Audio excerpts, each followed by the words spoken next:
So My Sea Otter Report is kind of funny because we had a meeting, and at the end of the meeting, he said, "Kevin, we want you to write My Sea Otter Report." And I was like, "Oh, really?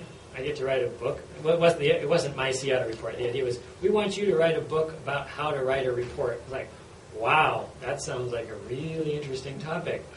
Okay, I'll do my job. So in this one, we had been asked to not do any fiction. Okay, but as I was working on this, to make it interesting, I did slip a little fiction in there where I have this older sister with a younger brother, talking to the younger brother. And it reflects things that I've seen kids do in reports. Like at the very end, it says you need something that helps to conclude, to pull things together, and the kid writes, where is it? There it is. So it says in the book, you need to have a good last sentence that ties things together. So then the kid writes, "the end." Every teacher has seen kids do this, and they'll often write "the end" in big, fancy letters. I just thought that was funny, and so I tried to work in things that I had seen kids do in writing reports, along with some information that our literacy experts were giving me on what they wanted to teach. So having the two slightly, a little bit of fiction added there, the two characters, I thought was able to make it a little bit light. A little bit of levity. It's always fun for kids to talk about what somebody's doing wrong.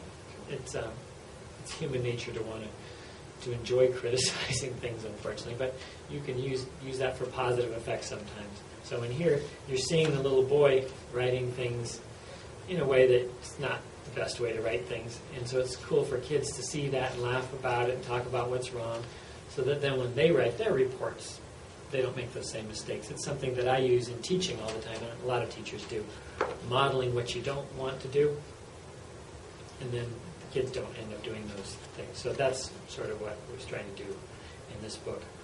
I spent, at the end of college, I spent 2 weeks observing sea otters as part of a research project. I was helping somebody out. So I spent from dawn till dusk every day with binoculars and spotting scope recording the behavior of sea otters. Every half hour, I think it was, all day long for 2 weeks. I spent a lot of time looking at sea otters, and I love sea otters. It's been proven that they are scientifically proven that they're the cutest animal. Okay, I'm just kidding about that. And I taught about sea otters for a while. I worked at a sea otter station on the coast when I was teaching kids at an environmental ed camp. I made this station where the kids got to put rocks on their chests and have food and roll around, and I had sea otter fur for them to feel and stuff. So I've taught about sea otters before. So I chose that as the topic because I thought it would be an interesting topic. Kids tend to be interested in them, and it fit the theme of the shoreline science.